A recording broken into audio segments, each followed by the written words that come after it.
George Pickens and Joey Porter Jr. They go one-on-one on a pass play in practice at training camp.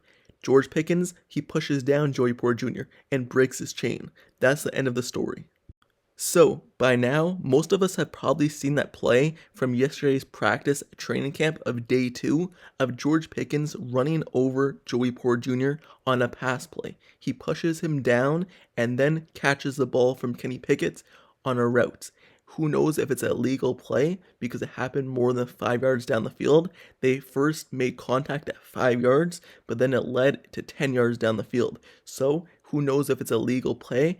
But apparently when that happened, George Pickens actually broke Joey Porter Jr.'s chain off of his neck. And this is according to The Athletics, someone who covers the Steelers, Mike DeFabo.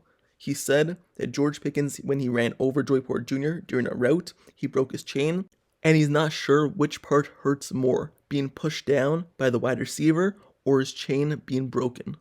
So, just in case if you think I'm just making up a story, I'll put up his comments over here on the screen right now, and there's also articles written about this as well. So, it's been reported that it actually happened.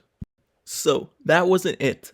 Apparently, after George Pickens gave Joey Porter Jr. a little shove on the play, and it kind of looked like a welcome to the NFL moment, and the play had the whole sideline hyped, and also Mike Tomlin got hyped from it as well. Apparently, per reports, Mike Tomlin actually went over to Joey Porter Jr. afterwards and basically said, "Don't let yourself get manhandled like that."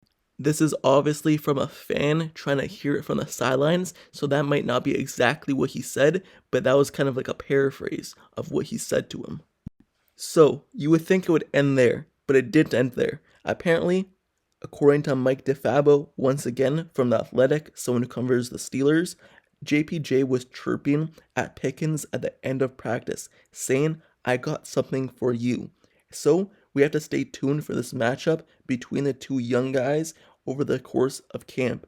As day 3 comes along, as we get early on to next week, these two are going to have multiple actions against each other, multiple plays where they match up against each other, and let's see who wins the battle of camp. This is only going to be a good thing for training camp because it's not like they're going to get into fights, but as we all know, iron sharpens iron. And Joey Porter Jr., he's learned very quickly that he needs to always be on his toes and expect anything and expect everything. And George Pickens, he's also going to be better because he's going against Joey Porter Jr., who is apparently known as the best man-to-man cornerback in college last season, guarding routes. And what does George Pickens struggle with? He struggles with separation on his routes. So if they're manned up against each other one-on-one, Joey Porter Jr., he's going to have a hard time covering George Pickens, but George Pickens is also going to have a hard time getting open. So iron sharpens iron. Maybe George Pickens will develop route running a little bit better in training camp. I know it's still training camp, but he can still get better, and iron sharpens iron. And Joey Porter Jr., he hasn't gone up against someone like George Pickens in a while. Someone who can make basically any catch, whether it's contested or not contested. Anywhere the ball is thrown, high or low, George Pickens could come down with it. So Joey Porter Jr. is going to make George Pickens better, but also George Pickens is going to make Joey Porter Jr. better. And this is only a good thing. As we all know, Mike Tomlin always says, be uncomfortable, and these uncomfortable situations of going against one another is going to make each other better. And just to mention the block that George Pickens did, we all know that's one of his signature moves. He did that so many times on college film. If you go watch his college film, you can see him pushing down multiple cornerbacks and defensive backs. And even last year, his first year in the NFL, he did that many times, pushing down NFL defensive backs. So it's nothing to be embarrassed about because Joey Porter Jr. probably wasn't thinking on a pass play he was going to get pushed down by George Pickens, but it happened. And George Pickens, that's his signature move, and that's a really good signature move. Now just make it a legal one where it's not past 5 yards.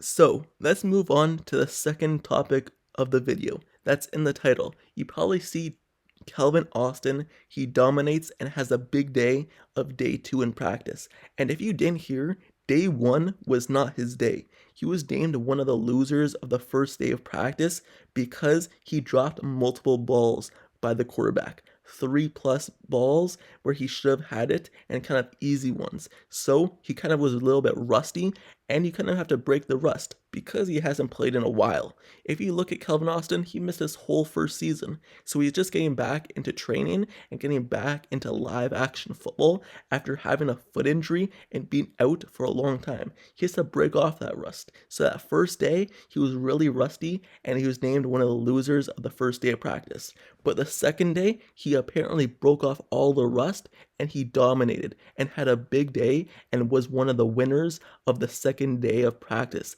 having 2 long balls caught by Kenny Pickett, one for 41 yards and one for 46 yards apparently. 2 of them. I heard it was 2 of them. Some reports say it was just 1, but either way, Calvin Austin hit a bounce back day yesterday.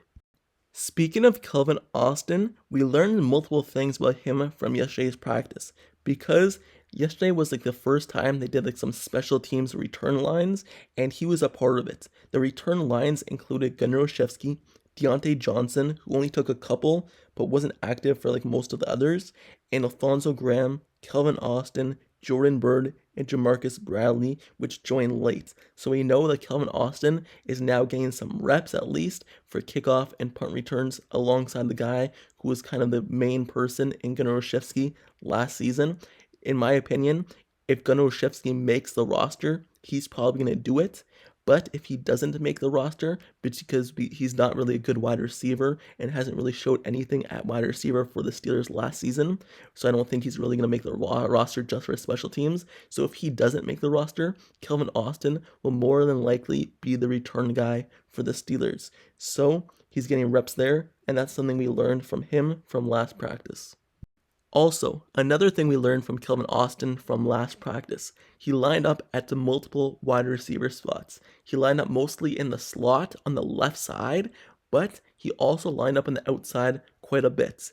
And the big play where he had the long long pass down the sideline for 41 to 46 yards, he did a fake jet sweep. And as he did the fake jet sweep, he continued the jet sweep out to the left side of the field, and Kenny Pickett threw it, and Calvin Austin ran straight past Cole Holcomb and went in between the safety and caught it in between 2 guys. So he made a big play off a fake jet sweep. We all talk about jet sweeps as being a bad play, but him actually running the fake jet sweep was something good for the Steelers, and that's the first thing that you mention, because jet sweeps always went for negative stuff for the Steelers last season, but him being back, it actually went for something positive. So Calvin Austin has a big day too and dominates the second day of Pittsburgh Steelers training camp. Let's see if he can stack good days on top of good days now, with the next day being a good day as well. So with that being said, that's the end of this video. How do you feel about George Pickens pushing down Joey Porter Jr. and actually breaking his chain on the play? Do you feel as though those two are going to sharpen each other and iron sharpens iron and they're only going to make each other better? Or do you believe that they shouldn't be going against each other like that? They shouldn't be physical? Or do you believe that it should? Like I believe it should. How do you feel about Calvin Austin having a big second day of the Steelers training camp? How do you feel as though him having a bounce back day after struggling day 1 and having a big day 2? Do you like what he could bring to the team as well, both on special teams as an actual wide receiver? Let me know down in the comments below. And also, don't forget to subscribe to the channel down below as well if you like Steelers content, analysis, and reports. Like the video, turn on post notifications down below for the channel as well, so you can notified whenever I post next year's video. I'm covering everything as of right now. I covered the whole off season, and now training camp, the more exciting time of year. Just know I'm covering it all. So if you want all the inside scoops of what's actually going on between the players, what's going on the outside, these type of things about Calvin Austin, these type of things about George Pickens, injuries updates, everything Steelers football, this is the best spot for it. So stay up to date, turn on notifications, like, comment, and subscribe, and I'll see you guys all later. Till next time, I'm out. Peace.